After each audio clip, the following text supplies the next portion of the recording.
Hello and welcome to another episode of Space Audit. I was doing some research into the Voyager 1 and I came across uh, space dust and I was interested in finding out more about it. So I Googled it, came across this article in Quantum Magazine about a guy named Matthew Genji who is a space dust specialist. And we're gonna read this article and figure out what he's learned about space dust and how he got started in the space dust analyst industry. So every year, roughly 10 particles of space dust land on every square inch of Earth's surface. That means that it means that everywhere on Earth, there's dust on the streets, in your home, on a plane, on your clothes, in your car, in your hair, in your eyes. It's everywhere. So, and this comes from we'll get to where it comes from. He's just they explain it later on. So anyway, round micro round multicolored and tiny marbles are as distinctive as they are ubiquitous. Yet they escaped notice till the 1870s, when the HMS Challenger expedition dredged up some from the bottom of the Pacific Ocean, from the Pacific Ocean. The land accumulation of terrestrial dust tends to overwhelm and conceal the cosmic kind, but at the ocean floor, it stays preserved down there, I'm guessing. In fact, cosmic dust floats from. Okay, sorry, I skipped ahead. For centuries, scientists thought that the strange spherules found on the seafloor had dripped off the molten surfaces of larger meteors as they crashed through the atmosphere. In fact, cosmic dust floats here from space rocks hundreds of millions of miles away, bearing tiny messages. In fact, cosmic dust floats here. Where? In the. I don't understand that. For 30 years, Genji has been deciphering those messages one grain at a time. He began his career as an Antarctic, or just as Antarctica was identified as a bountiful new source of micrometeorites. Strong southern winds help sweep away earthly debris so that as much as 10% of the dust lodged in the ice comes from space. I got to do a lot of the easy stuff, Genji said, like figure out what they're made of, what they look like, what the different types are. Since then, he and other micrometeorite specialists, a small community that he knows the children of most of them, have gleaned much more information from the dust. Recently, Genji has been interpreting messages the space dust carries, not about its origin, but about its destination, Earth, at different points in Earth's history.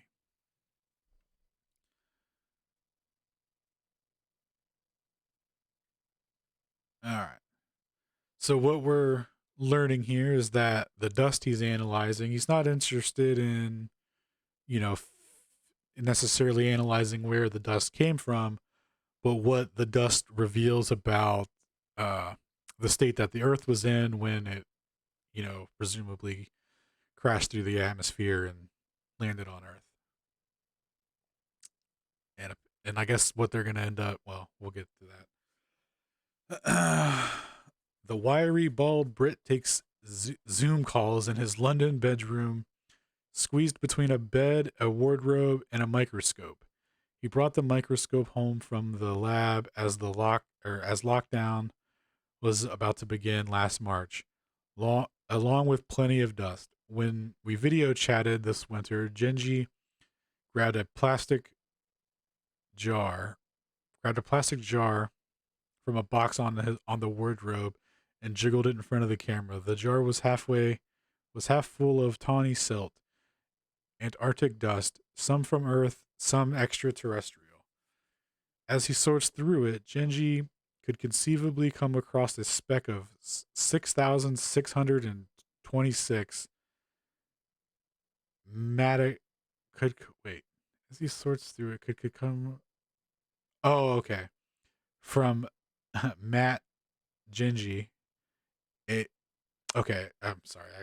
The Matt Gingy thing threw me off because they named an asteroid after him. That's what they're talking about. Okay, so as he sorts through the space dust, they're saying that it's possible that he could find a speck of. Oh, they named it 226. Okay, that's why it's retarded, or why I thought it was retarded. Because I'm retarded.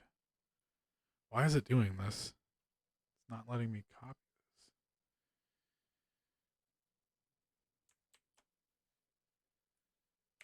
Hold on, we have to see if they gave my boy an asteroid or not. No. Damn, bro.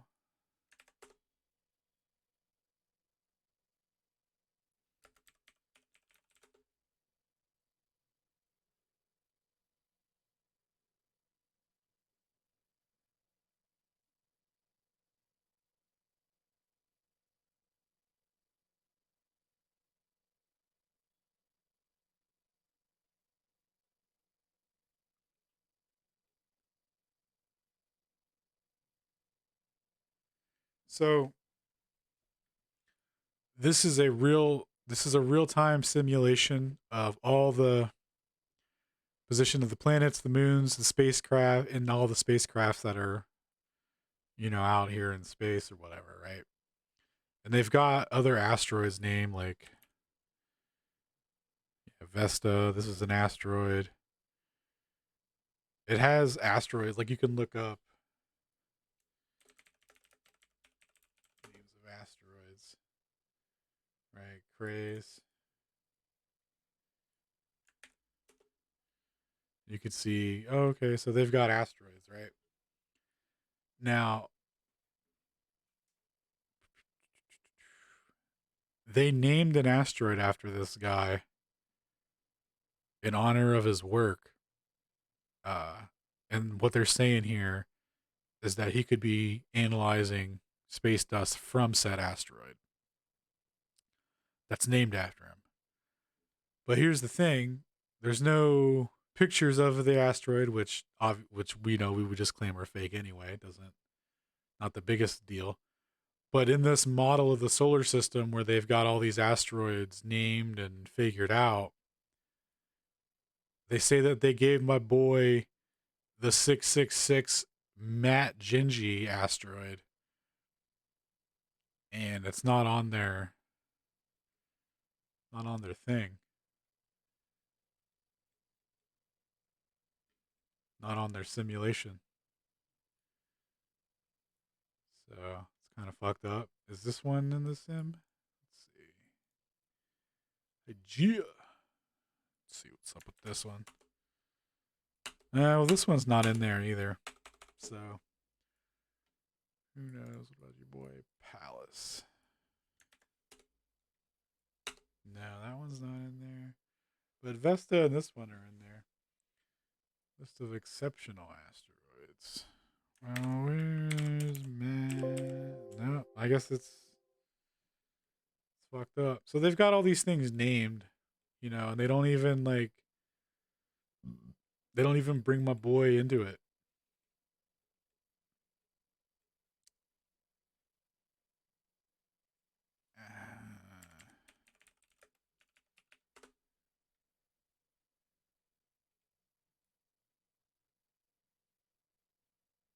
Yeah, this is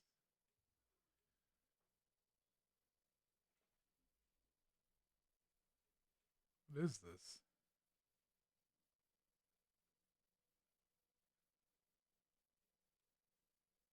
Yeah.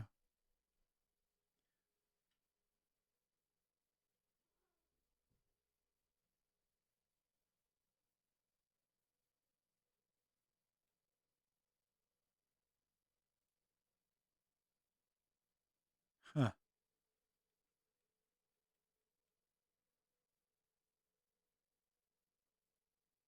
All right. So they say that they named an asteroid after this guy, but I've never seen it. Is this where they? No, this isn't it. This is just. These are just things that aren't the asteroid that's named after that guy.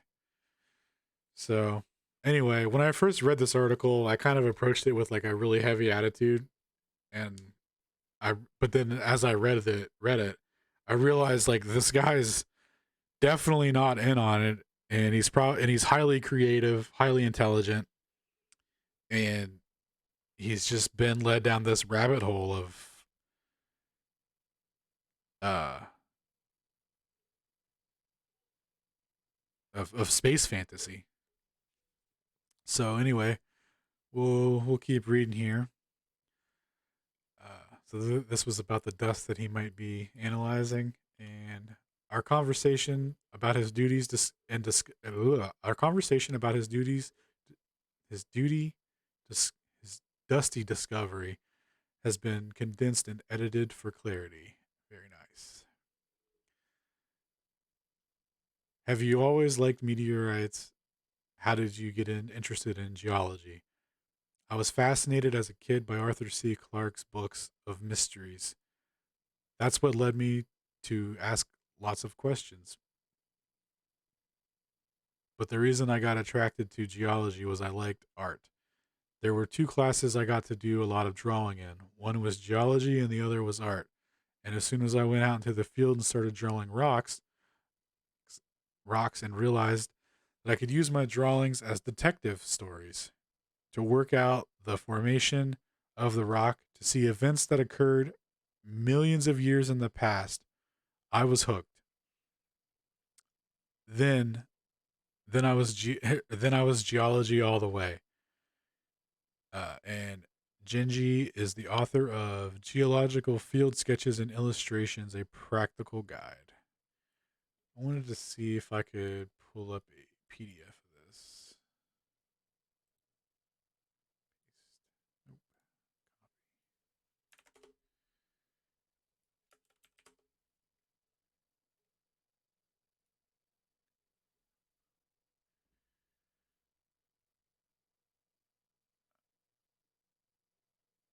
Can we get a look? View chapter. Oh, they're gonna try and make me pay for it, aren't they? Yeah.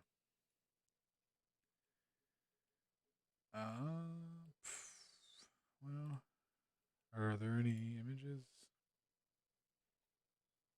There's no way to know if those are his. Read sample.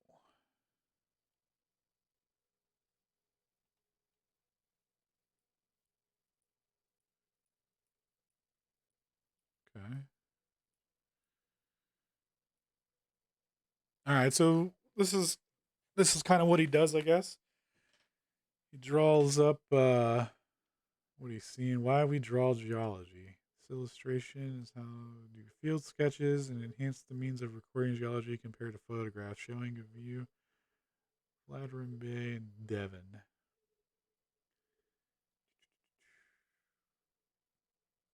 The ability to draw just as important for lecturers as it is for the students. Photographs are nevertheless very useful in the field of geology, and many of them should be taken. However, a tendency with photographs is to snap them and move on, hardly paying attention to what's being imaged, let alone where the photograph was taken and what direction. Photographs of rocks are often very difficult to interpret. Firstly, they are two dimensional from a single view perspective.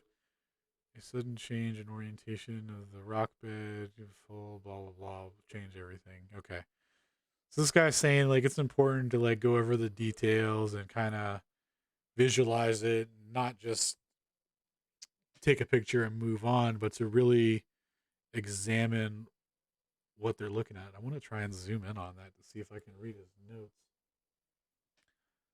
but I can't really see it.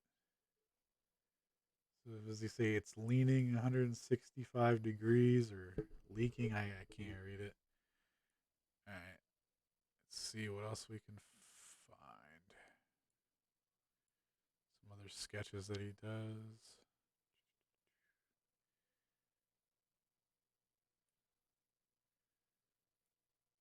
Yeah. some seashells by the seashore that she sells. Nailed it. All right, cool. So that's his book, and he draws sketches in it, and he tells the stories of the rocks. You know, he tries to interpret events that happened millions of years. He's obviously highly imaginative, you know, really creative. Um, you know, probably really high IQ, all those things. And just wait till we see what he does with all of that. And it kind of it saddens me to talk about it because once you know, oh, that doesn't matter what I fucking know. All right, sketches help. Sketches help geologists interpret rocks and meteorites. Gingy's notebook includes a slice of metaphoric rock left and a pahoho, a lava rock, a lava flow with a smooth folding surface. Oh, okay, yeah, I've seen these. So that's cool. He's I mean, he's obviously got talent, man. You know, obviously knows his way around a pencil. You know what I mean? And so anyway, we'll keep going here and see what's up. What drew you into space dust specifically? Astronomers have always focused on the stars and galaxies. They're literally they literally are the bright sparkling bits of astronomy that everybody gets drawn to. But actually dust is one of the most important parts of astronomy because okay, the stars the stars sit there producing elements that eventually make planets, but it's the dust that delivers that stuff from stars to planets. So the dust carries the who want fucking know. If it wasn't for the dust, our universe would be pretty mundane. Would be a pretty mundane place. Flickering stars with nothing around them. The dust links stars with everything else, with the planets, all the living things on those planets. It's the dust that's responsible ultimately. So this dude's come up with a really elegant and romantic way to talk about space dust. Like, and what he's talking about with linking the stars and stuff is like this kind of imagery right here. Where was the one from? It doesn't matter. You guys get it. So this is what he's talking about. He's saying that this dust, these clouds of dust, are linking this star, and that kind of thing. These giant clouds.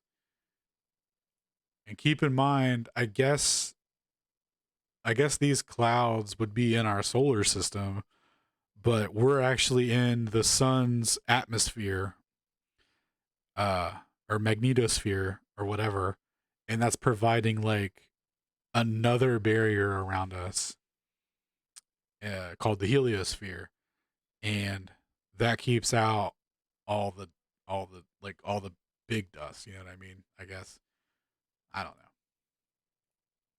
That's why the dust is like. 1 second. Oh, let me get back. Oh, cool. It's gonna do that. Sick. Solar system. Um, so wherever the heliosphere ends, and then out here would be the dust. I guess is what they. Let me show you the heliosphere real quick. Heliosphere. Yeah.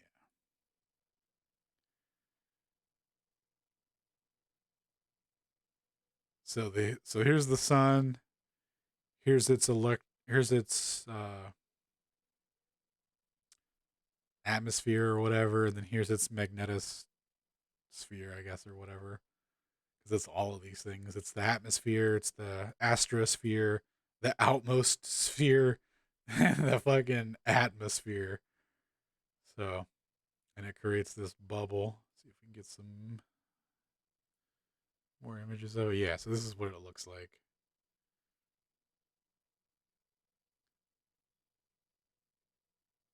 Yeah. All right, so we're all caught up on that. Where was Guy's article at? Right here. Okay. Ultimately responsible. What do we know? Well, okay. What do we know about where the earthly space dust comes from? At the beginning, in the 1990s, we had very little idea what objects in the solar system are producing all this dust. The French were very keen on the dust coming from comets. I don't know why. Yeah, that sounds retarded. Like, how could comets ever produce enough dust to do what they're claiming? That's so but this is how far they have to reach, right? The French were like, I don't know, fucking comet, bro. It's got dust, right? Because they assume comet dust too, even though the comets are the same size and they come back, on a cycle, and you would think they would be losing mass or getting smaller. Uh, I don't think they are. Although I haven't really looked into it, so it's possible, I guess, but never heard anyone talk about that or mention it. And I'm just kind of running and gunning on this, and I don't want to keep Googling things and getting sidetracked off of that. So I will make a correction later if I'm wrong about that, about the size of the comets, the angular size of it changing or whatever in the sky over the years. So let's continue. So the French thought it came from comets, and he adds, I don't know why, because that's retarded, and he knows it. Eventually, they worked out that micrometeorites are.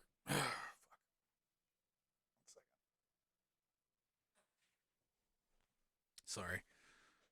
Let's see. We eventually worked out that the micrometeorites are largely coming from primitive asteroids. So a primitive asteroids is what. Why is it fucking doing this? This is so annoying. Is it? Is that why? Okay, I know. Okay, so that was my fault. We eventually worked out that the micrometeorites are coming from primitive asteroids. So what's a primitive asteroids? Primitive asteroids. Asteroids with a low albedo. What? Are believed to be composed of the most primitive materials. Albedo, isn't that your fucking sex drive?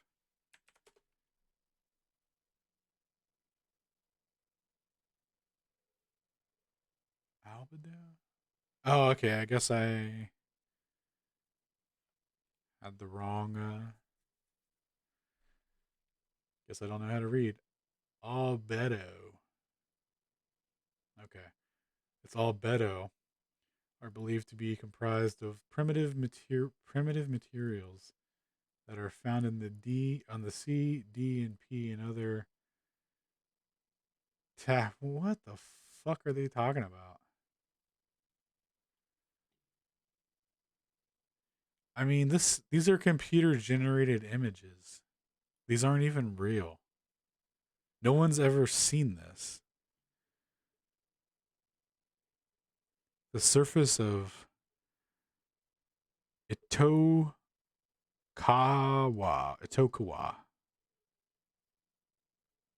I don't. What is this, man?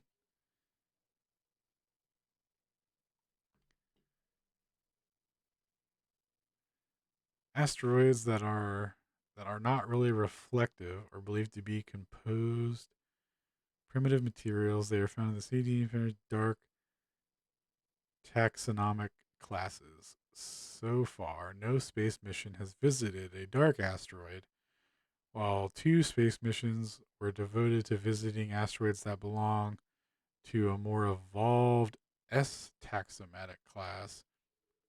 The rendezvous near mission. Yeah. So anyway, no one knows what this is.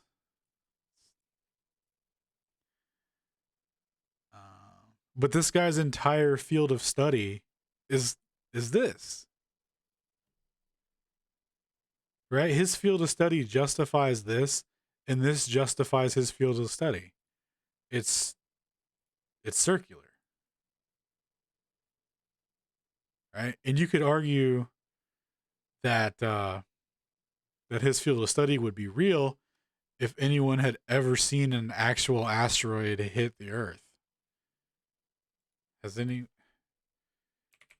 When's the last time an asteroid hit the Earth? The last known impact was an object that was 6 miles in diameter, was 66 million years ago. 66 million years ago. Was that the one that killed the dinosaurs? Allegedly. The allegedly killed the alleged dinosaurs.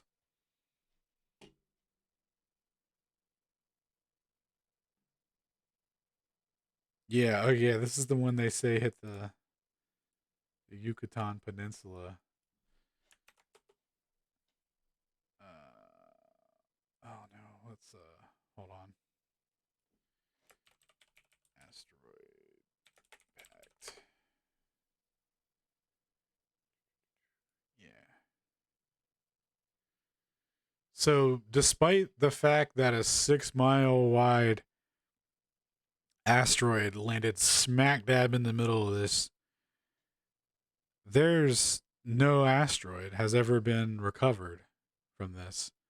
I don't know what this is or what caused this, but it looks like possibly a bomb was detonated, maybe, or it's a giant geyser or something. But there's no asteroid, there's no debris, there's no rocks inside of it.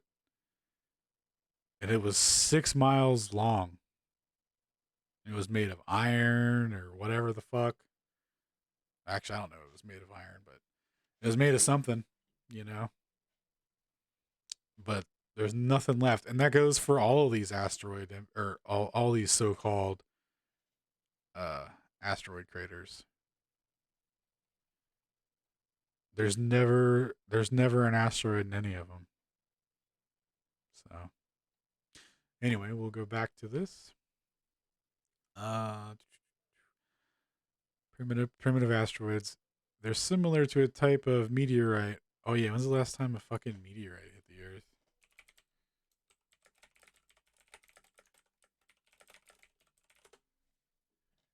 When's the last time a big asteroid? Are asteroids and meteorites the same thing? When's the last time a meteor crashed into Earth? When 2022 EB5 struck the Earth in the ice in the North Iceland this morning. When was this? This was from space.com. Asteroid spotted just before hitting Earth's atmosphere. Wow. Wow's astronomers. This was once in a lifetime for an asteroid hunter. Confirmation imagery. Alright, that's annoying. Come on, man. This is their confirmation imagery from the Schmidt telescope. Get the fuck out of here with this. This weekend, astronomers spotted a small asteroid just before it crashed into Earth's atmosphere and met its fiery demise. Well, did it hit the Earth or not?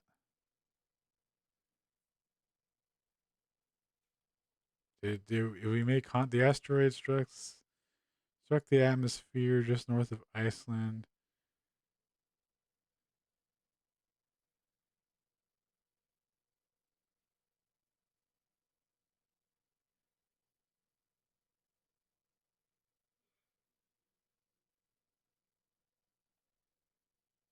Well, did they go and get it?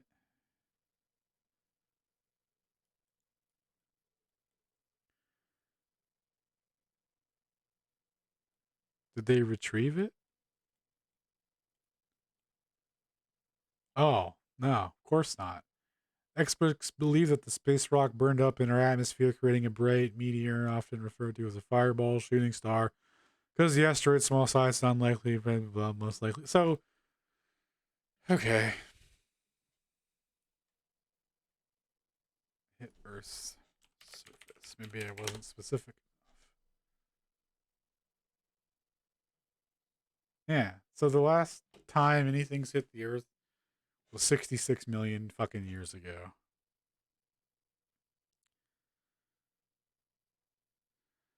They're similar to a type of meteorite called the carbon aeosis carbon carbonaceous carbonous carbonous carbon I don't fucking know carbonous chondrites, which come from the most common type of asteroids, carbon bearing C type asteroids. And I'm guessing the C stands for car. Bun. All right. What we sorry, this is I'm starting to space out a little bit. What oh, what can we learn from micrometeorites that we can't learn from meteorites? Micrometeorite. Oh, micro. So this is even crazier. So these micrometeorites don't hit the earth. They burn up, but the fucking micrometeorite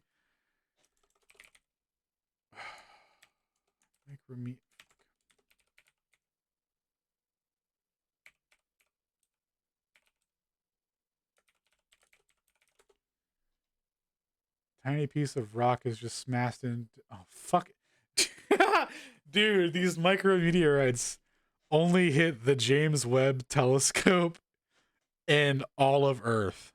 It covers Earth entirely. Every square meter has 10 micrometeorite dust particles, and it also clapped the James Webb Telescope. It hit the 18th mirror.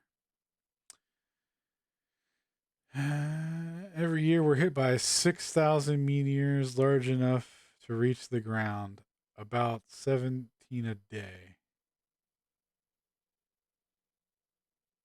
Wait, how many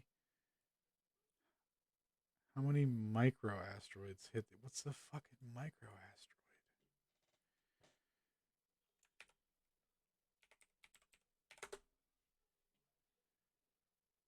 Typical impact velocities are 10 kilometers a second. That's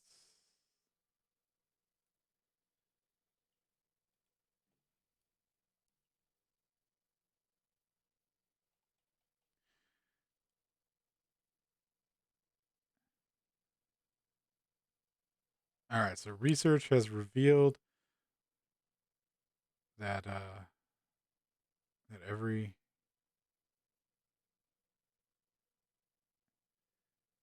by every year. Okay, every year Earth is hit by 6,100 meteorites large enough to reach the ground, about 17 each day. Okay, majority go unnoticed in uninhabited areas. Several times land and catch more attention.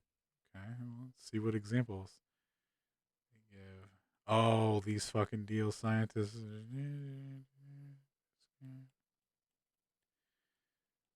All right, so do these get retrieved?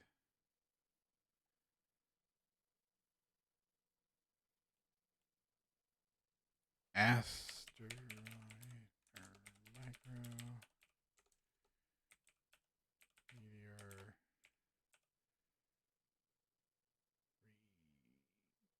retrieval.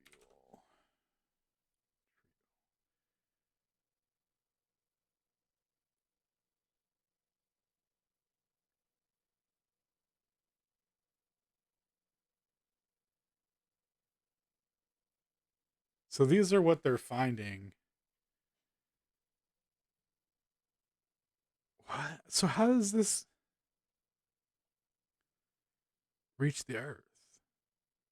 Oh, what's 300 UMs?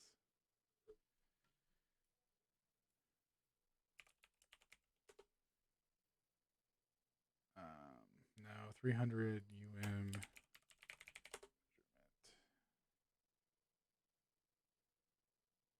micrometers. How small is a micrometer?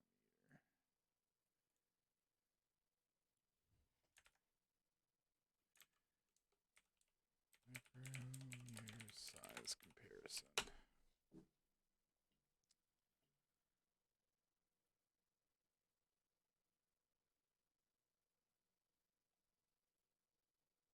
Because what these are really tiny grains, but there's no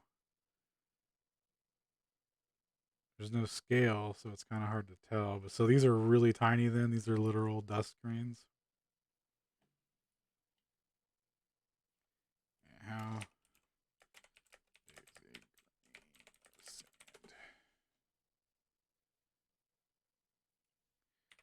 How many micrometers is a grain of sand?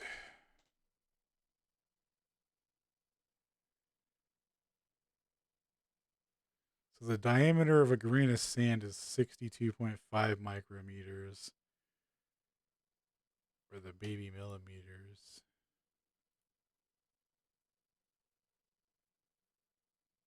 Wait, what was again? Was that micro?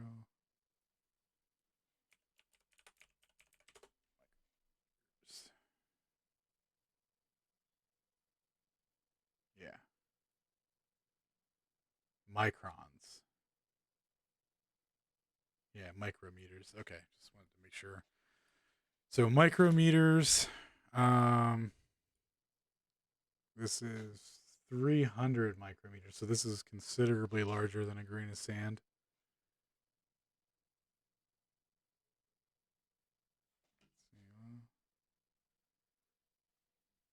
Let's see. Oops. 300. What was it? 62.5. So it's about 5 times as big as a grain of sand.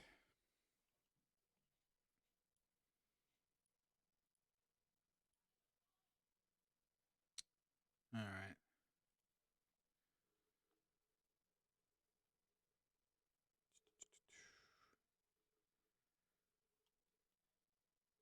All right. So we're about halfway through here.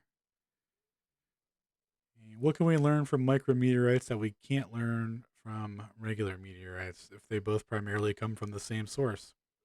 We can learn a lot, which has to do with the way that the dust is delivered to Earth. To get a micrometeorite to Earth, you have to knock it from an asteroid. Wait, so they're saying.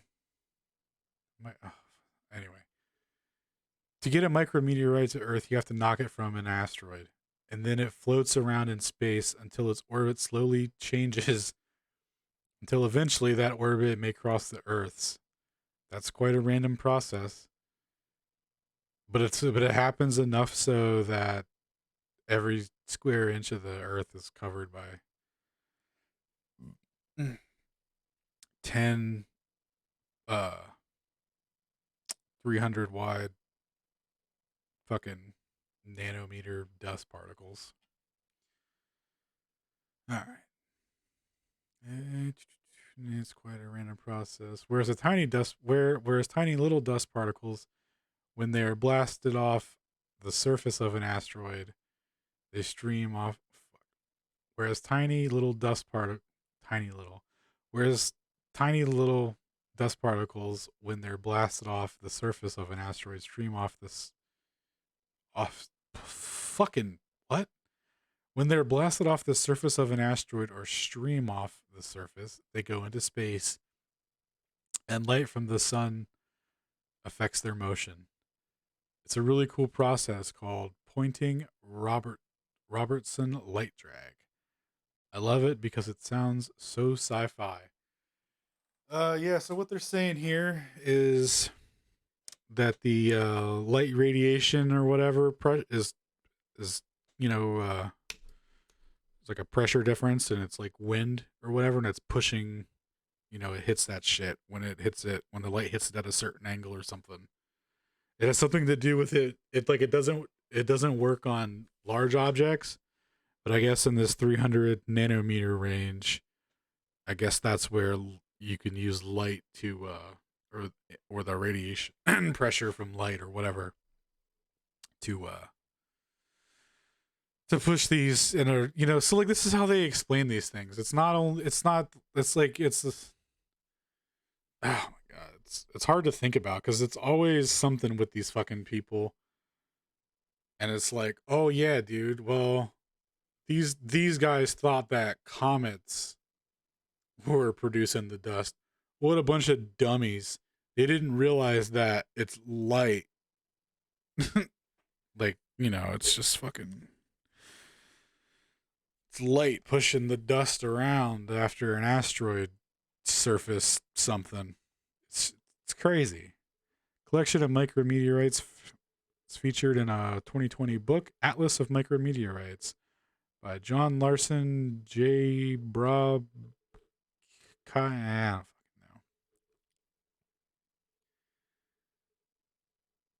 Yeah. Maybe we'll take a look at this book later.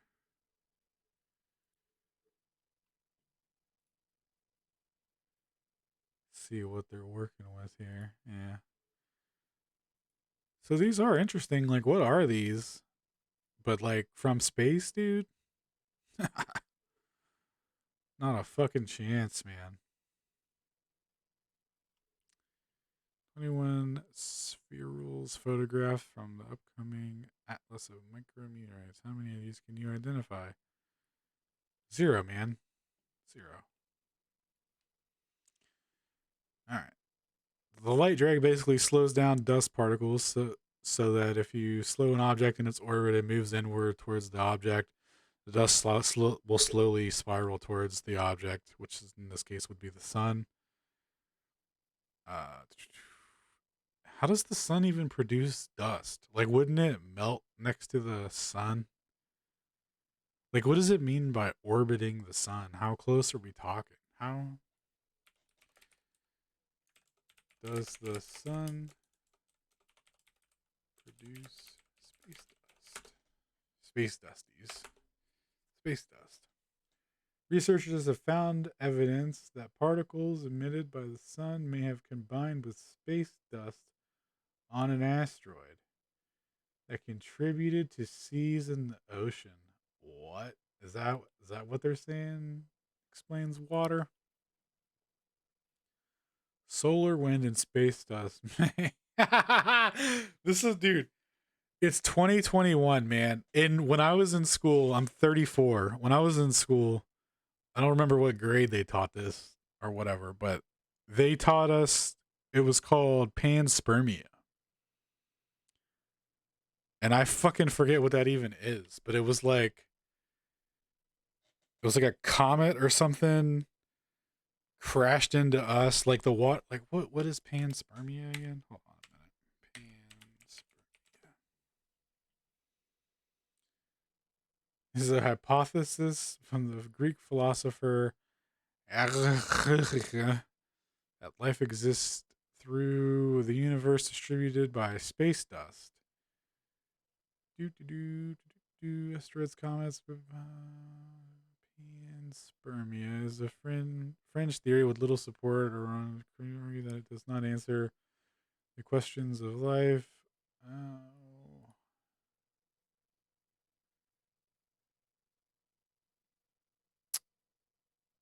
Oh, this isn't what I thought it was. Or it kind of is, but yeah. So there's this is a different explanation, I guess.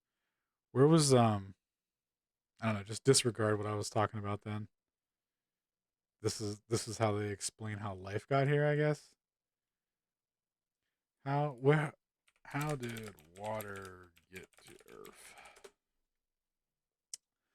Far from the sun, where temperatures are low, water formed icy objects such as well, where did the water come from in space? How did we get water on Earth? 2019. How did we get water on Earth? About 70% of our planet's surface is covered in water. It plays an important role in our daily life. How did it get here? However, we are nestled in our solar system. So liquid does not exist any farther than what temperatures would be to surface of Venus. Goldilocks, fucking blow the early Earth. Current picture protoplanetary large disk of gas, something blah rocky planets. Where Where's the Earth? I could have sworn they said a comet hit Earth or something and left a big ice chunk that melted or something like that. If Earth wasn't, if Earth's water wasn't, or what was it? It was like Saturn. One of like Saturn rained on something hit Saturn. Yeah, okay, it was something hit Saturn, and the chemicals and shit or something of that came to Earth and became water or something. I heard that. I think that's what it was. Who knows? Heavy water, deuterium, isotopes. I don't fucking know. They have no idea how water got here. Does the sun create dust? You might feel like you're wiping dust away. Sadly, just the way it is. Dust comes quickly from the surface. It just doesn't settle with sunshine. Doesn't make dust do much more. Much more obvious too. Makes dust so much more obvious. Why does your home look dirtier when this dude, what? That's not what I'm talking about. Yeah. What creates dust in space? Dust is formed in stars and then it blows off. So stars are million bajillions of degrees and it creates space dust. What is space dust made of? Also cosmic dust. Like made of rock, it's made of water, you know, or organic compounds. All from a star. Millions of degrees. It shits out dust. We're made of star stuff, that guy said.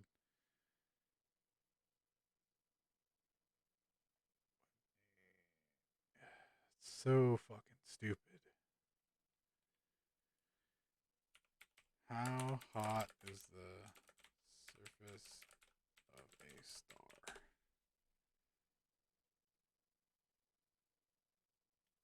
Oh. So 2500 to 50,000 Kelvin. What's 50,000 Kelvin in Fahrenheit?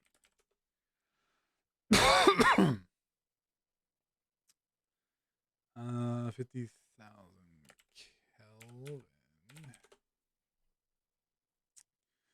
Yeah. So 89,000 degrees. I mean, dust from space, 89,000 degrees. Comes from stars. What's 2,500? 2,500. Nice. Doesn't seem like a super hot star. All right. Compared to 89,000. Where are we at here? Sorry, I fucking got sidetracked. I just kind of had to look some stuff up. Going through this is getting tedious. Let's see here.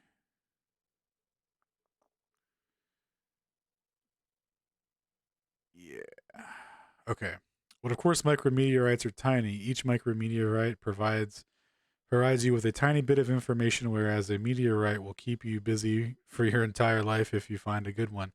So meteorites provide us with a lot of information.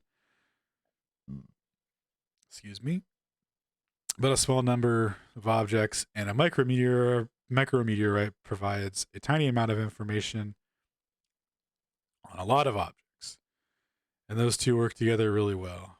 So the small one gives you lots of information about different things, and the big one gives you, what does the big one give you? I can't even remember. It's fucking ass backwards. So meteorites provide you with a lot of information about smaller objects. Oh, right. So lots of information about smaller objects, and the smaller objects provide. It is fucking retarded. So how does this constant influx of dust affect the Earth and other planets? It has fallen on our planet all the way through our planet's history. It's fallen on Mars, it's fallen on Venus. The origins of life may have something to do with cosmic dust because it actually delivered most of the intact amino acids and organic molecules of Earth during the late bombardment 4 billion years ago. So there was a late bombardment 4 billion years ago. And they're saying that dust that came out of a furnace that's anywhere from 4,040 degrees to 89,000 degrees produced organic material and amino acids. What's the melting point of an amino acid? Melting point of an amino acid. The melting points of amino acids are 2,300,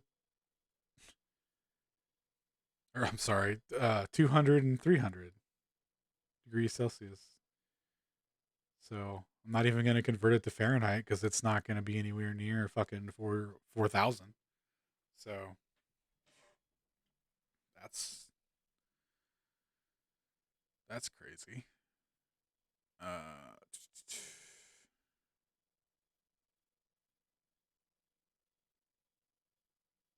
in organic molecules. What's the melting point of an organic molecule? Melting point of organic. So, yeah, pure non-ionic crystalline organic compound usually has sharp characteristics at its melting point. Oh, so 1 degree Celsius. And then it goes through the atmosphere. Like, when did the Earth get its atmosphere? Like, where? Oh my God.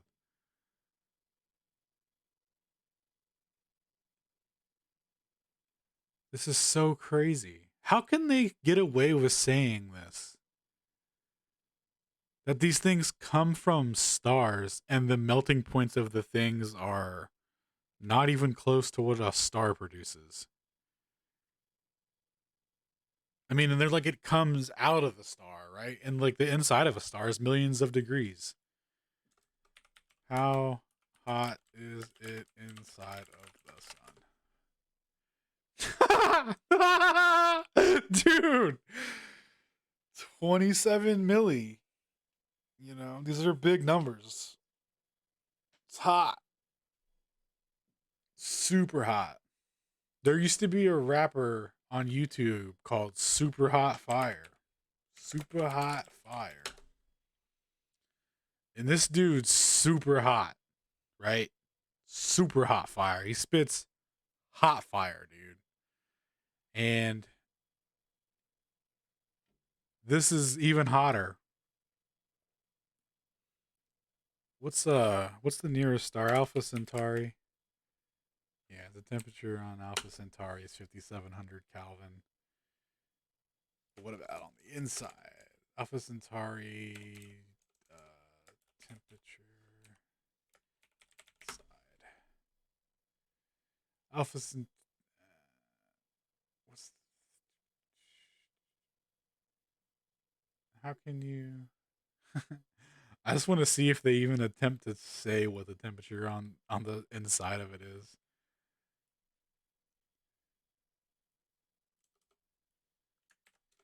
How hot is Alpha Centauri's core?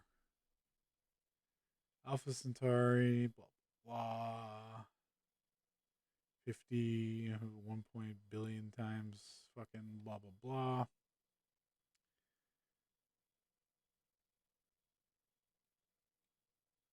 Nearby star has a cool air like the sun. Nice. All right, so we'll get back to the other stuff. All right, so the melting points of these things is not even close, and the late bombardment. Let's look at that real quick. The late heavy bombardment, LHB, or lunar cataclysm is a hypothesized event that occurred approximately 4.1 to 3.8 billion years ago, right? Billion years ago. At the time, corresponding to the Neo Hadean and the yeah, I don't fucking know, man. According to the hypothesis, that there was a deliberately large number of asteroids that collided with early planetary planets and yeah,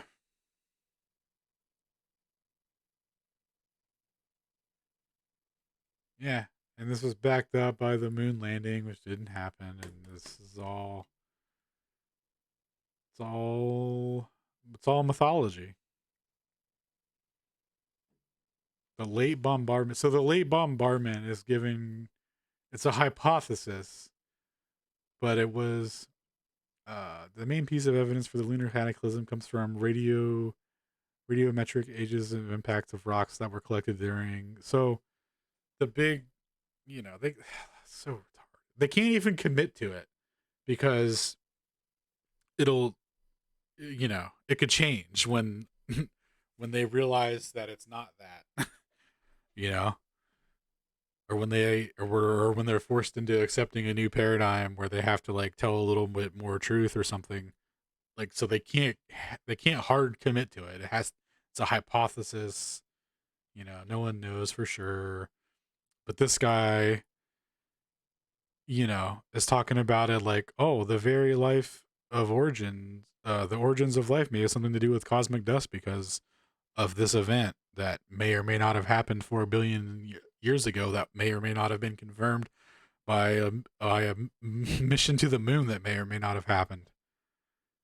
Uh, and that's how these people kind of write these articles and talk about science in these non-definitive uh, ways. But the way that they say that stuff and the way that it's taught to us, and then if we question it, like we're retarded or we're not allowed to question it. Uh, it's in you know. Anyway, I kind of got off track there. Let's get back to reading. On Mars, if there's anything living on the soil, it's probably eating. Wait, on fuck. The on Mars, if there's anything living in the Martian soil, it's probably eating. It's probably eating micrometeorites because that's the main source of organic material to the Martian surface. Has anyone ever seen anything eat a micrometeorite? I mean, have they like grown a culture out of these or anything? You measure the amount of nickel in the Martian soil, and it's several percent, and that nickel is mainly coming from micrometeorites. I'd like to think of them as micrometeorite munchies on the surface. What? Why would he like to think of that? And he's holding up a slide here. And this is a slice of volcanic rock that's been cut thin so you could see through it and view it under a microscope. And they think they're looking at organic material in there, I suppose. I mean, shit, DNA test it, bro. Can you DNA test it? What is this organic? What do they mean by organic material? Like it's alive? How the fuck could that be? It came out of something that's 27 million degrees or more.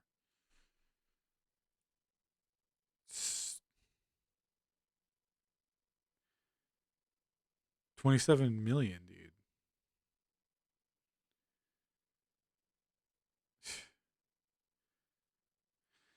Even on Earth, the moment micrometeorites are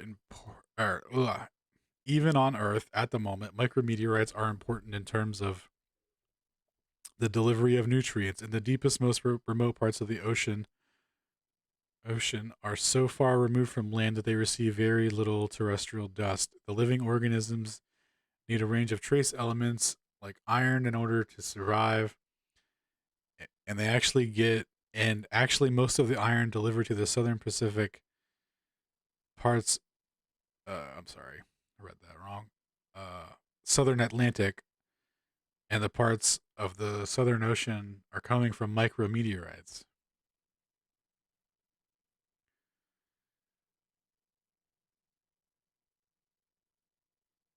I mean, like, okay, well,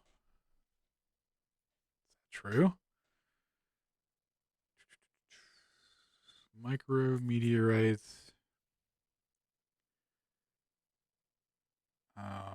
How would I Google that?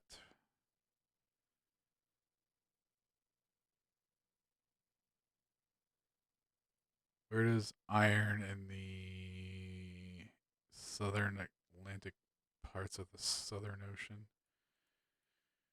Okay, Southern Atlantic Ocean. There's a plume of rich iron water that has been discovered emanating from a hydrothermal vent, which slightly, which significantly increasing estimated global. Wait, significantly increasing estimated global concentration of this vital marine. Yeah. So, is it coming from the Earth? Is the Earth is the thing that was created and designed to sustain life on it up to and including the creatures that live at the bottom of the Earth in this contained system? Iron is being released from a hydrothermal vent.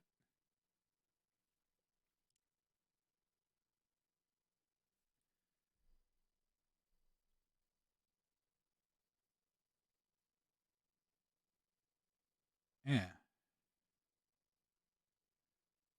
Yeah, so volcanoes and shit at the at the bottom of the ocean and hydrothermal vents is where iron is coming from in the ocean, not micrometeorites, not 10 micrometeorite particles all over the surface of the earth or every square meter.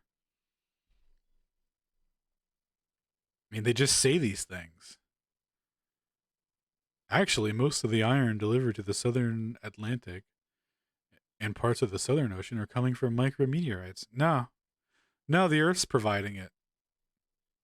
The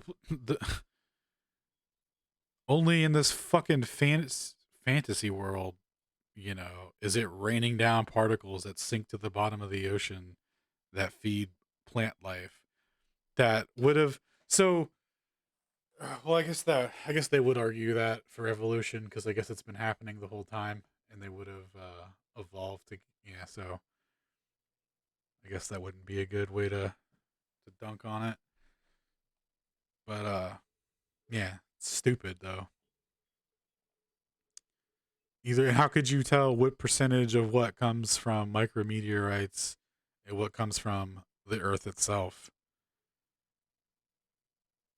I mean, I don't know. All right, you said that micrometeorites are helping us figure out what's out there in the solar system. Can you talk about why asteroids are so diverse? Why aren't asteroids and planets all made of the same stuff? If I knew the exact answer to that, I would be, well, actually, no, I probably wouldn't be rich. I would be famous slightly. Okay. So it's like, so it's a bit like baking. You get a bowl, you fill it with flour, then you pour some sugar in the center. You get to mix it all together, and as you mix it, the sugar gradually moves outwards in the bowl and mixes with the flour. So over time, the composition changes. Our solar system formed in a mixing bowl of chemicals. So it's got a container for it to mix in and not just infinitely spread. Because see, how would it mix together in this analogy, if there was a big bang and everything just exploded outward from a central point in every direction. And this dude's talking about chemicals mixing and moving together and all this shit.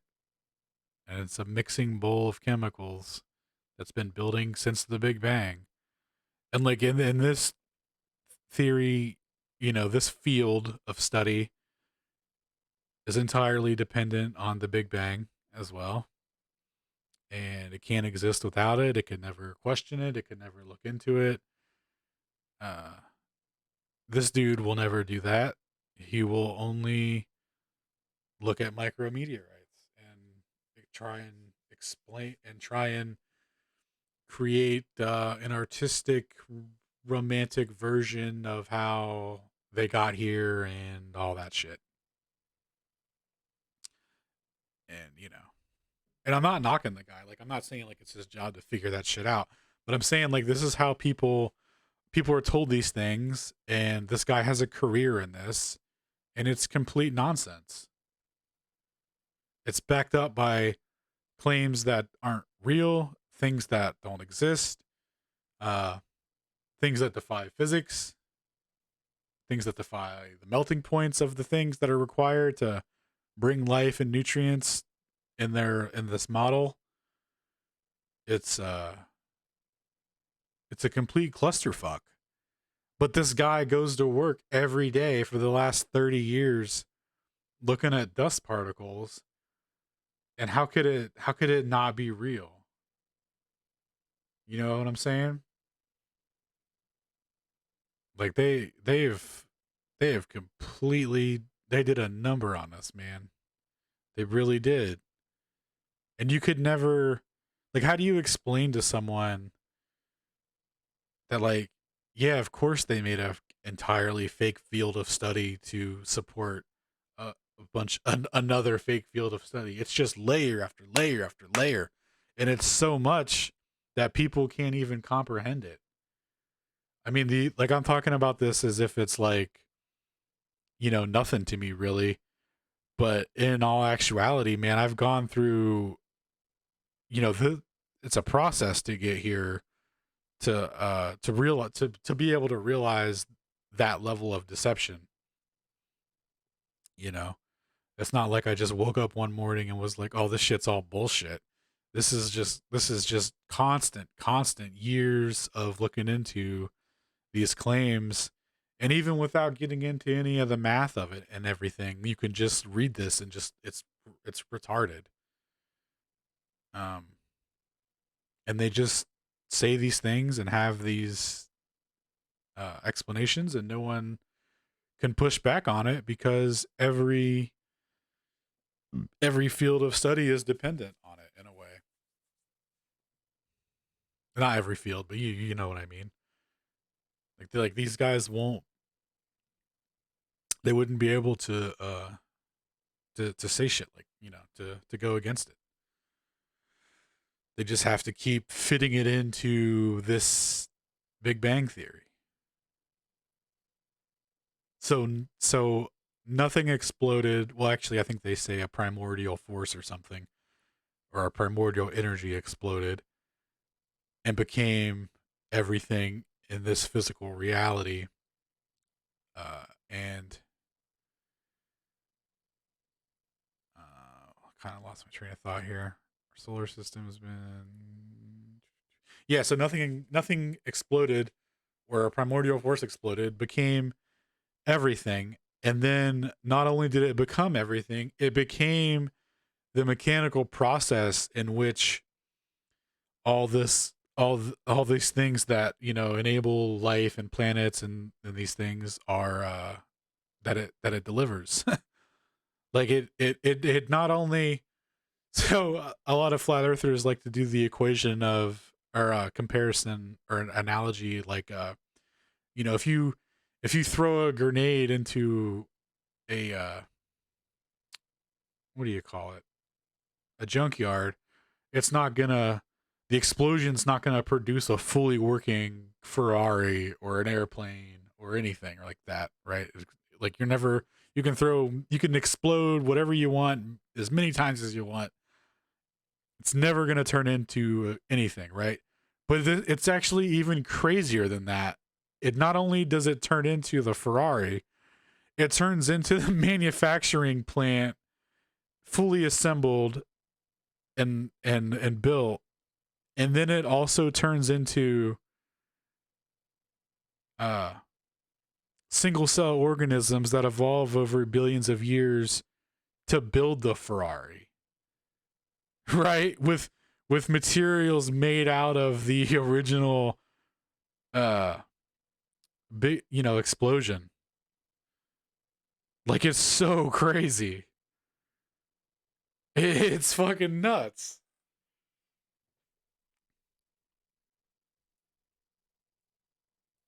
It how do you how, and you can only get there by just turning your brain off. You have to submit to the moon landing. You have to submit to NASA. Anytime someone with a title before or after their name, you can't question them.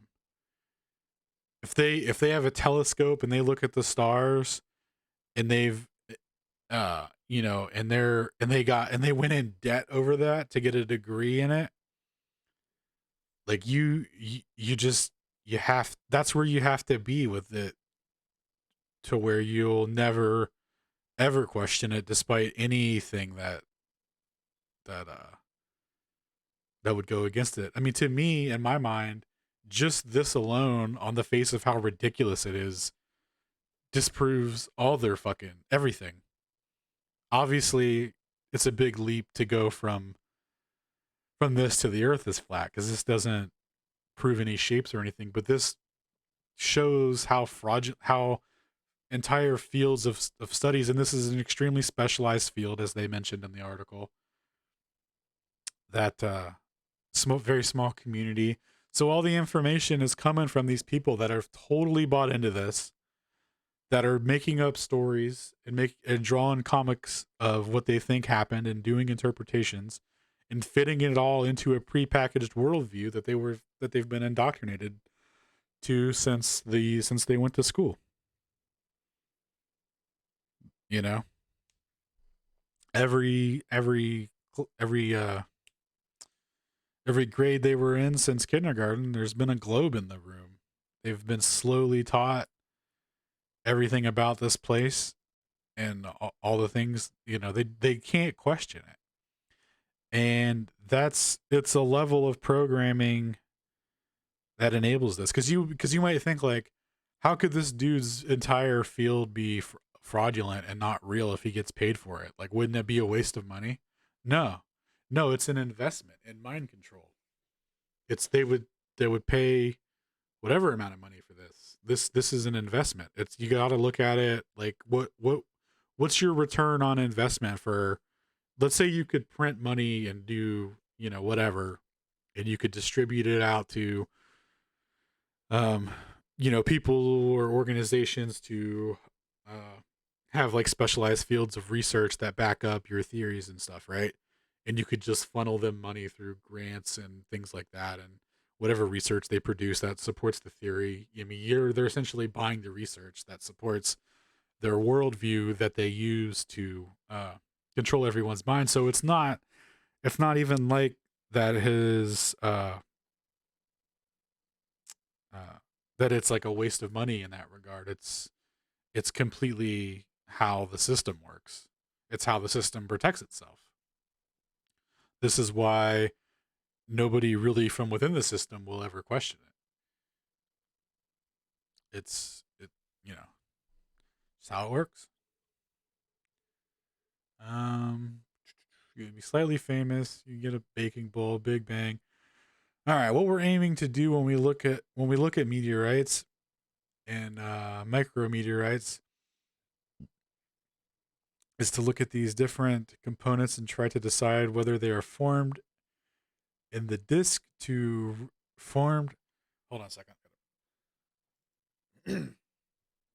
Trying not to burp into the mic again. I don't know why I keep burping. Um, Okay, what we're aiming to do is do when we look at meteorites and micrometeorites is look at these different components and try to decide where they formed in the disk to reconstruct its history, how the disk changed over 3 million over its 3 million year lifetime during which planets were formed. That's really crucial to understand because the nature of each planet is determined by the materials that accumulate at the point in the mixing bowl to make the planet. It might be the difference between life happening on the planet or not, and understanding how these protoplanetary disks work will give us the ability to predict what planets around the stars.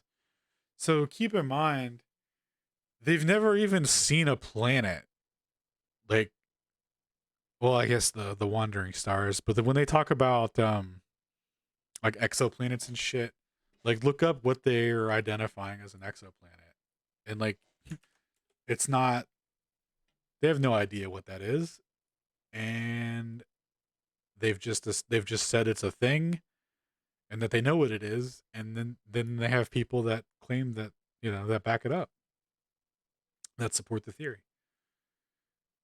And so this is a protoplanetary disk. It's a protoplanetary disk.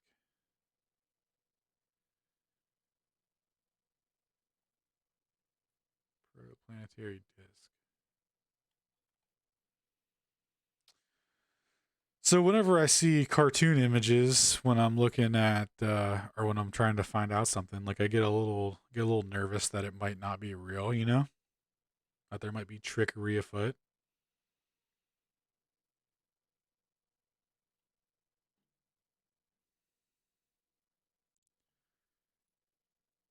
So it's a rotating circular disc surrounded surrounding a newly formed star. Oh, I see.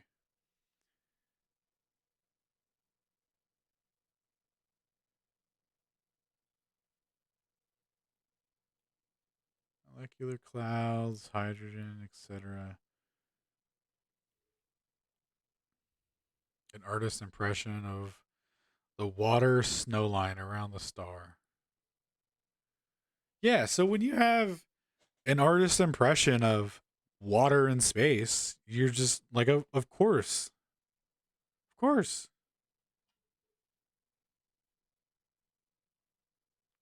Obviously, this exploded or whatever and made water.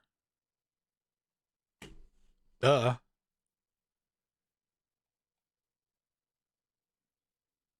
I mean, they've never seen this. These colors are all added. Whatever, like if there's even a base image of this, all these colors are added. They don't know that this is water. They don't know what this is dust, and they don't know how fucking hot this is, how far away it is, or what the temperature is at its core, or that it even has a core. But they've designed this entire system to be this, to be explained by these things and these claims. So, debris disk.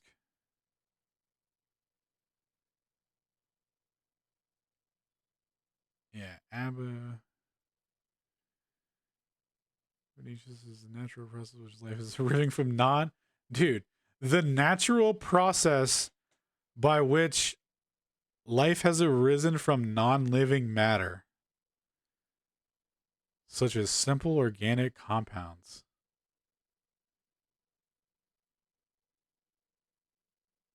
Huh?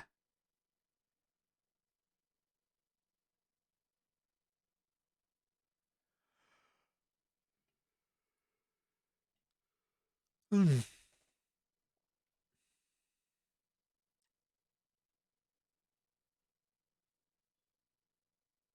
So what? Did they finally figure it out? All right. So let's look at the let's do a quick history of how we got here. So there's definitely Uh, they definitely don't want to promote the worldview that there's a creator or any sort of intelligent design or that you're here for a purpose. So these are some of the theories that we're going to go over of how science explains that we got here based on observation, experiment, hypothesis, and all that shit. One ancient view of the origin of life from Aristotle until the 19th century is spontaneous generation. It's a theory that held lower animals were generated by decaying of organic substances that arose by chance. All right, and this was questioned from the 17th century in the works of Thomas Brown's Pseudodoxia Epidemicida. This guy gets it. In 1665, your boy Robert Hooke. Any relation to Captain Hook? Guy, he looks like he would, be a Captain Hook or some sort of pirate. So, anyway, this guy first published a drawing of a microorganism, and Antoine. Where have I heard this guy's name? Such a the golden age, self-taught man of science, too commonly microbiology. Anyway, he drew and described bacteria. Okay. So, he disagreed using experiments. Yeah, okay. That's where I know it from. Yeah, so he disproved that shit. He was like, "That's fucking dog shit, bro." He gets it. Yeah, the meat experiment shit. The panspermia. This is another ancient idea dating back to who gives a fuck, and the idea that life exists throughout the universe through and it's distributed by dust. Okay, and but it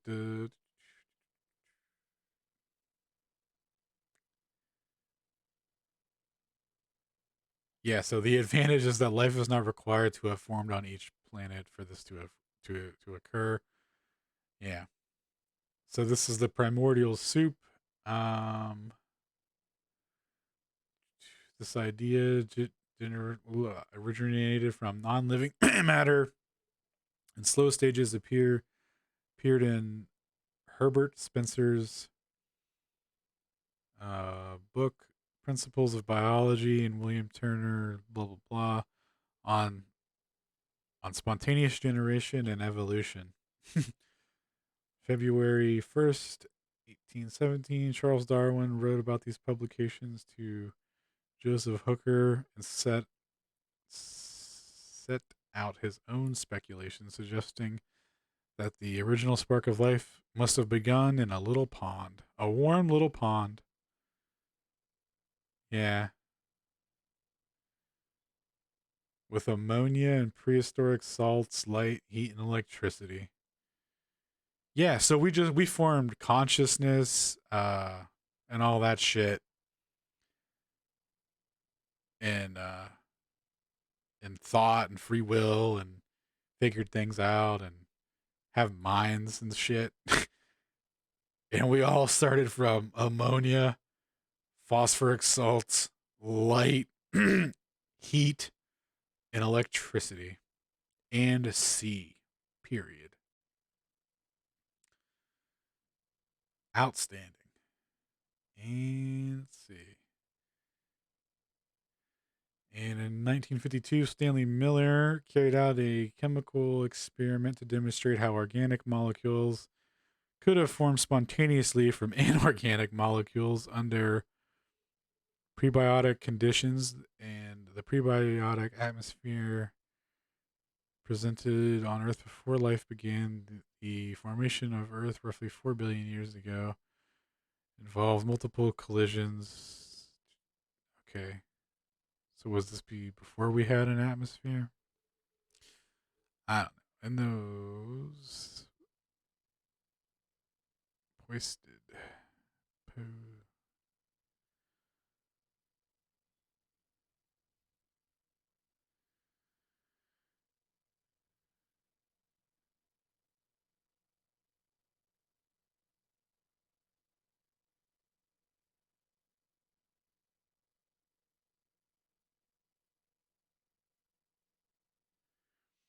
However, the current scientific consensus describes the primitive atmosphere as a weakly reducing or neutral, diminishing the amount and a variety of amino acids that it could have produced. The addition of iron and carbonate minerals present in the ocean, however, produces a diverse array of amino acids. Later work is focused on on two other potential reducing environments: outer space and deep sea hydrothermal vents. All right. Ugh.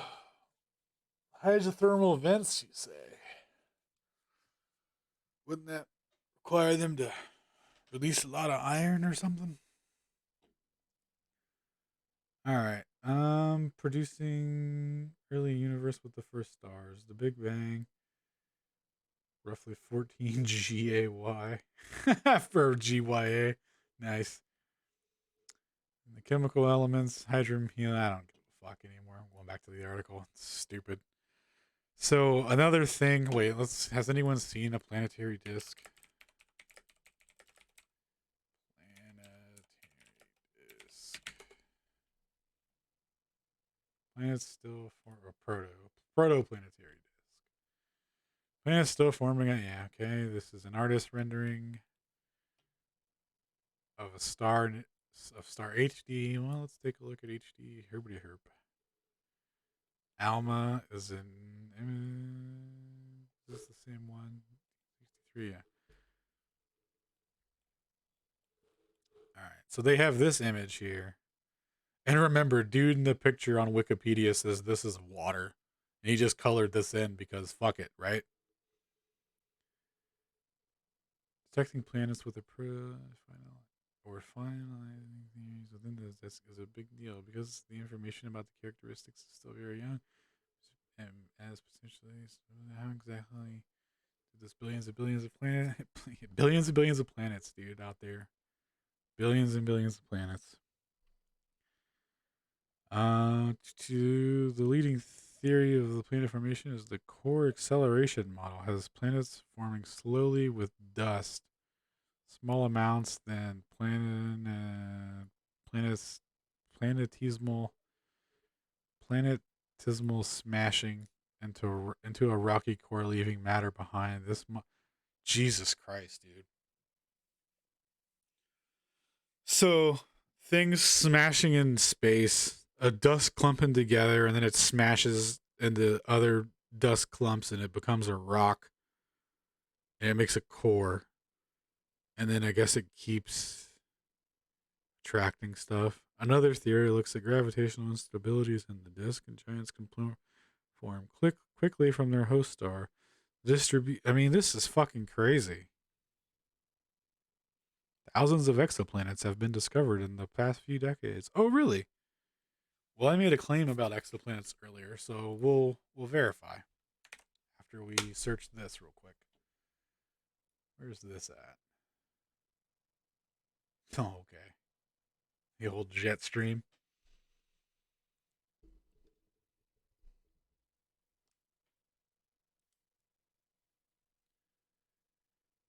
Um, okay, well, has anyone can you look at this up with a telescope from Earth? Measuring the astronomy.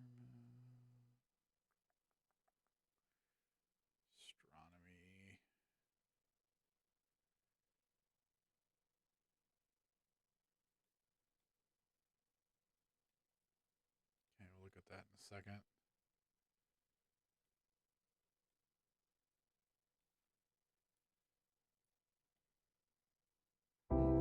100 AUs, boy.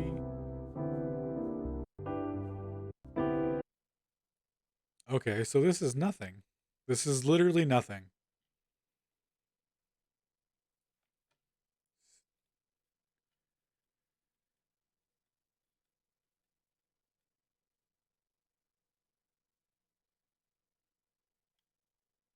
Oh, dude, there's a moon forming in Before we here? get into today's video, protoplanetary disks called circumplanetary disks, which control how they are able to layer on matter and even form moons. But how do we know that this image represents a moon forming around a Jovian-class planet?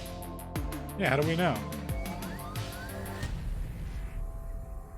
In recent surveys, it's been almost unanimously observed that protoplanetary disks have ring-like structures and gaps. Now obviously, these are usually interpreted as planets forming from within the disk. Some of these exoplanets have been found using the infrared spectrum, and others have been observed in the H-alpha range. You know what infrared is, but H-alpha is another powerful tool for astronomers. It has a wavelength of 656.281 nanometers, is visible in the red part of the electromagnetic spectrum, and it's the easiest method for astronomers to trace ionized hydrogen content out of gas clouds. But despite finding a few strong candidates, the mission to observe protoplanets within these planet-forming clouds has been extremely challenging for the scientific community. Now, this is not the first time that an exoplanet has been reported having a potential exomoon. Back in 2019, two very different results were reported from two different groups of researchers observing Kepler 1625. One involved dips in the star's wavelength that... All right, man. So they just artist impression, artist depiction of the exomoon from this picture, which is, where was it? So from this, they've, yeah, okay. From this, they've turned around and made fucking, oh, look. Oh, yeah. Totally. So this, now this, and this. From data.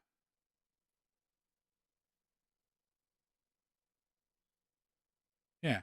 Look, this they're they're watching this one eat all the material from the outer disk, and B is getting starved, dude. PDS70C is eating everything, and PDS70B is getting starved. Yep. It's just it's a star, it's an exoplanet, exomoon planet, or solar universe out there, you know? So it's like they say. All right. Let's see. Where were we at? So the protoplanetary disk that there's one picture of, that they've deduced how the entire world works from that, or universe. All right. And this is how they can get away with it, because these back up that. You know? All right. Let's see. Planetary disks work to give us the ability to predict what planets around the stars will look like and how they will form. They have no idea how they'll look like. They're artist interpretations. There's no way they know what they look like. Zero.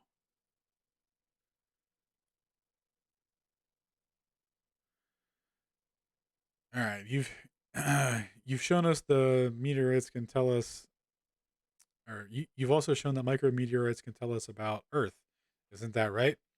Yes, the way micrometeorites mix with the Earth's atmosphere doesn't just doesn't just provide us with information about what's up there, but it also provides, or but also what's down here. Most metal particles get all their oxygen from the Earth's atmosphere as they come through. They heat up and they react with the oxygen in the atmosphere. And when you measure their oxygen isotopes, their oxygen exactly matches terrestrial oxygen. I published a paper with Andy Tompkins in 2016 in Nature on a 2.7 billion year old micrometeorite, which was found in a limestone in Australia. We recognize that we recognize that all the oxygen in those spherules It's coming from Earth's atmosphere. Well, that's mighty white of you to recognize that. To recognize the thing that validates your field of study. Good. And so that gives you a way of measuring the Earth's atmosphere in the past, and so as these micrometeorites came down, they're it's like snapshotted what the oxygen content of Earth's atmosphere was going through. I guess that's what they're saying. Uh, Gives you a way of looking at the past. It's a more direct at the past, and it's more direct than the ways geologists have been doing that by looking at crystal carbonates that just grow at the bottom of the ocean. There, you have a really complex process, and you have to work out how much oxygen was at that depth.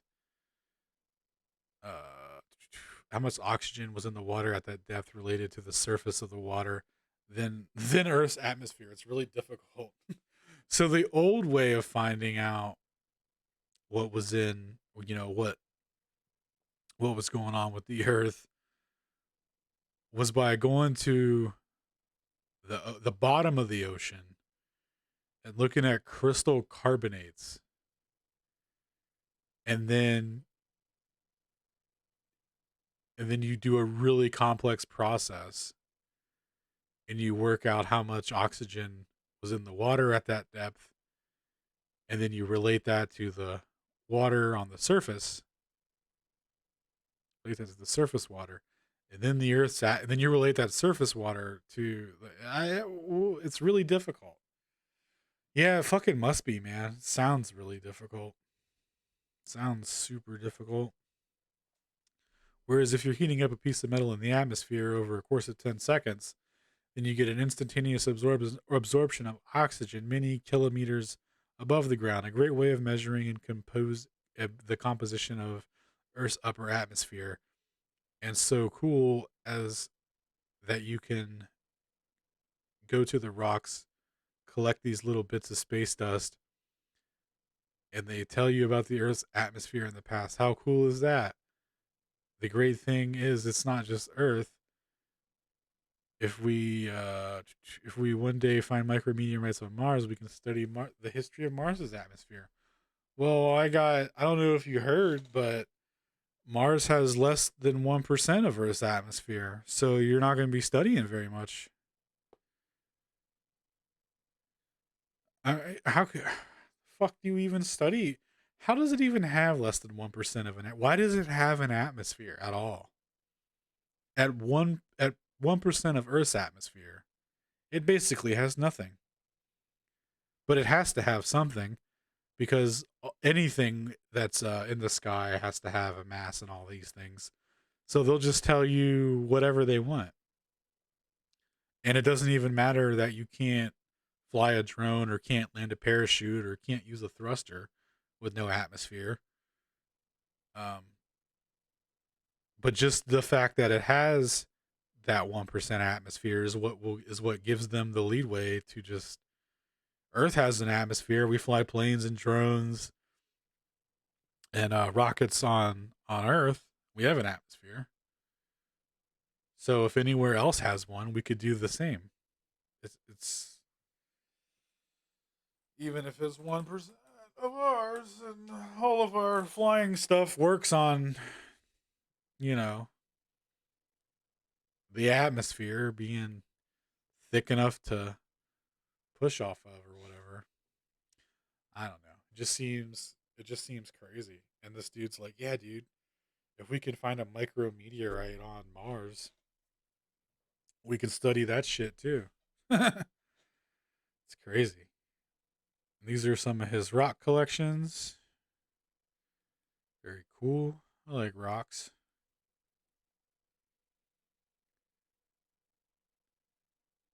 It's kind of fucked up that these three are in focus and none of the other rocks are. Can't tell what those are. All right. All right. Wow. So how do these tell us about ancient Earth's atmosphere? Well, up into okay. So wow. So So what did the ancient micrometeorites tell us about the Earth's ancient atmosphere? Up until that point, people assumed that there was very little oxygen in the Earth's atmosphere 2.7 billion years ago because those micrometeorites we found in Australia. Uh, we now know that was false. There was actually a lot of oxygen, even if it might have been tied up in carbon dioxide. Oh, deadly carbon dioxide.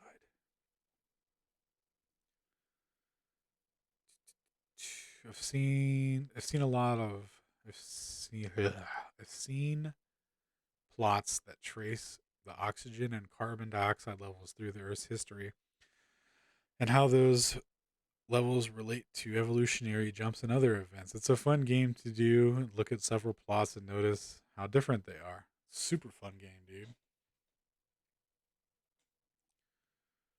Super fun game. Okay, so ancient micrometeorites are a way of getting some accurate data points so that we better understand the Earth system. Absolutely. Actually, we've actually been back to Australia since we wanted to find find even older dust. So 3 years ago, I went to Pilbara, driving around and sampling really old rocks, avoiding snakes and huge spiders. We came back with bags and bags of rocks to search for cosmic dust. How do you go about finding micrometeorites? One of the unfortunate things about micrometeorites is most of the fun stuff takes about 5 minutes, and then the rest is quite dull. Thousands of hours of staring down a microscope. I'm still working on a collection that I made in 2006 that took me less than 5 minutes to collect in a more moraine. Uh, an accumulation of rocks and debris deposited by a glacier in Antarctica. There was a layer of dust in the moraine, and I just put that in my plastic bag, and I've been working on that for the last how long is it? 15 years. So this dude's been doing this for 15 years. It's yielded nothing of value. No offense to this guy. I don't say this to like belittle him. Yielded nothing of value, but it just kind of supports other theories that support other theories that prop up the heliocentric model. He's been looking at a microscope for thousands of hours for 15 years at samples from a bag of dust that he collected 15 years ago.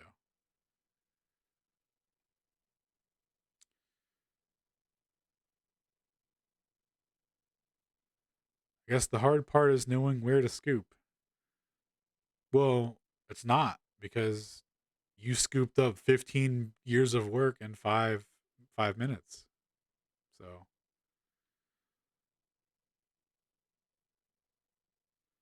luckily, dude, I guess the hard part is knowing where to scoop.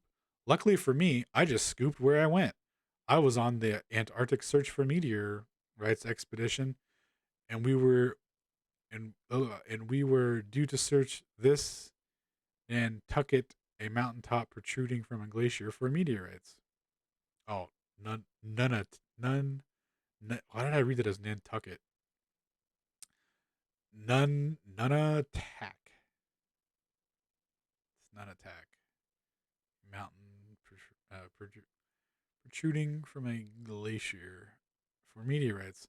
While we were there, I decided to go and look at this moraine close up to the Nan attack to see if I could find micrometeorites, and I just shoveled a little bits of snow, and this lovely layer of dust was sitting underneath the snow. So I presumed there must be a lot of micrometeorites in that dust, and I was right. I collected 6 kilograms of dust, and I'm about halfway through, and I've got over 3,000 particles, and I've probably missed quite a few materials that I found in the moraine were later showed that it's been collecting dust for 70 or 700,000 years. That's intense. So I presumed that. So I presumed there must be a lot of micrometeorites and dust, and that I was right. Oh, I just reread that. So you occasionally return to your bag of dust to sort through more. I'm just worried that someday I'll accidentally throw it out. Correction. February 9, 2021. A caption originally described the micrometeorites from the Book of Atlas, or from the book. Yeah, they were in fact found in Norway. Wait a minute. A caption originally described the micrometeorites from the book Atlas of Meteorites as have been found in an article. Oh, okay. Oh.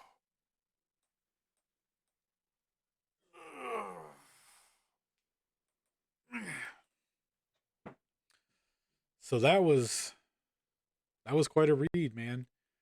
And just by going through some of the claims in there, you could see that they're not physically possible, that they're theories based on theories, uh, and that it's all a circular logic, circularly supporting system that that protects itself.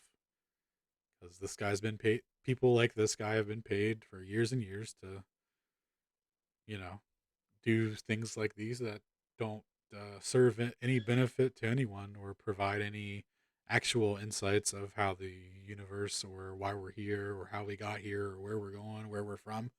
Doesn't answer any of that. It's all horseshit. And this guy's entire career is trying to fit these these little whatever these are, trying to fit these